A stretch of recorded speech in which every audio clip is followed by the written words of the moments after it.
जय श्री हरि विष्णु, राधे राधे। दोस्तों, आप सभी का मेरे चैनल में बहुत बहुत स्वागत है। आज हम आपके लिए गुरु प्रदोष व्रत की कथा और प्रदोष व्रत का महत्व लेकर आए हैं। प्रदोष व्रत महीने में 2 बार पड़ता है। शुक्ल पक्ष और कृष्ण पक्ष की त्रयोदशी को तिथि को यह व्रत किया जाता है। जब यह व्रत गुरुवार को पड़ता है तो इसे गुरु प्रदोष व्रत कहते हैं। प्रदोष व्रत की पूजक बाद उसकी कथा को पढ़ना भी जरूरी होता है। गुरु प्रदोष व्रत बहुत ही मंगलकारी और शुभ फलदायी देने वाला होता है। इस प्रदोष व्रत को करने से भगवान शिव के साथ ही भगवान विष्णु की भी कृपा मिलती है। माना जाता है कि गुरु प्रदोष व्रत का करने वालों को 100 गाय को दान करने के समान फल की प्राप्ति होती है। शास्त्रों में बताए गए नियमों के अनुसार कोई भी व्रत तब भी पूर्ण माना जाता है जब आप पूजा के वक्त उसकी कथा का पाठ करते हैं। आइए गुरु प्रदोष व्रत की कथा इस प्रकार है। एक बार इंद्र और वृत्रासुर में घनघोर युद्ध हुआ। उस समय देवताओं ने दैत्य सेना को पराजित कर नष्ट भ्रष्ट कर दिया। अपनी सेना का विनाश देख असुर वृत्रासुर अत्यंत क्रोधित हो स्वयं युद्ध के लिए उद्धत हुआ। मायावी असुर ने आसुरी माया से भयंकर विकराल रूप धारण किया। उसके स्वरूप को देख इंद्रादिक देवताओं ने इंद्र के परामर्श से परम गुरु बृहस्पति जी का आवाहन किया। गुरु तत्काल आकर कहने लगे, हे देवेंद्र, अब तुम वृत्रासुर की कथा ध्यान मग्न होकर सुनो। वृत्रासुर प्रथम बड़ा तपस्वी कर्मनिष्ठ था। इसने गंधमादन पर्वत पर उग्र तप करके शिव जी को प्रसन्न किया था। पूर्व समय में वह चित्ररथ नाम का राजा था।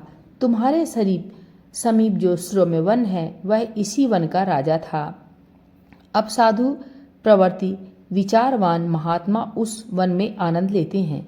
यह भगवान के दर्शन की अनुपम भूमि है। एक समय चित्ररथ स्वेच्छा से कैलाश पर्वत पर चला गया।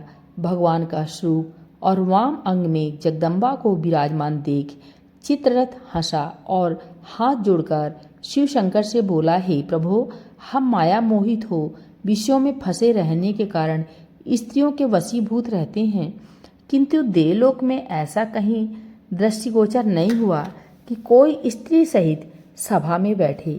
चित्ररथ के ऐसे वचन सुनकर सर्वव्यापी भगवान शिव हंसकर बोले कि हे राजन, मेरा व्यवहारिक दृष्टिकोण पृथक है।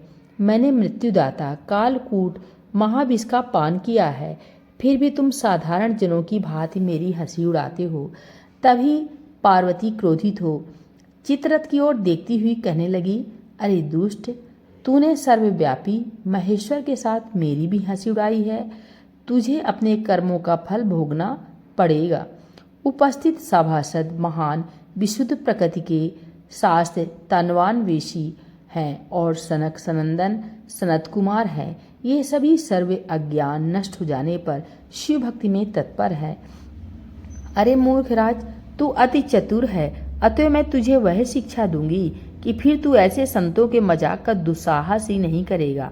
अब तू दैत्य स्वरूप धारण कर विमान से नीचे गिर। तुझे मैं शाप देती हूँ कि अभी पृथ्वी पर चला जा। जब जगदम्बा भवानी ने चित्ररथ को ये शाप दिया तो वह तत्क्षण विमान से गिरकर राक्षस योनि को प्राप्त हो गया और प्रख्यात महासुर नाम से प्रसिद्ध हुआ। त्वष्टा नामक ऋषि ने उसे श्रेष्ठ तप से उत्पन्न किया और अब वही वृत्रासुर शिव भक्ति में ब्रह्मचर्य से रहा। इस कारण तुम उसे नहीं जीत सकते। अतः मेरे परामर्श से तुम गुरु प्रदोष व्रत करो, जिससे महाबली दैत्य पर विजय प्राप्त कर सको। गुरुदेव के वचनों को सुनकर सब देवता प्रसन्न हुए और गुरुवार को त्रयोदशी तिथि को प्रदोष व्रत विधि विधान से किया, जिससे वृत्रासुर पराजित हुआ और देवता एवं मनुष्य सुखी हुए। बोलिए भोलेनाथ भगवान की जय, माता गौरी की जय।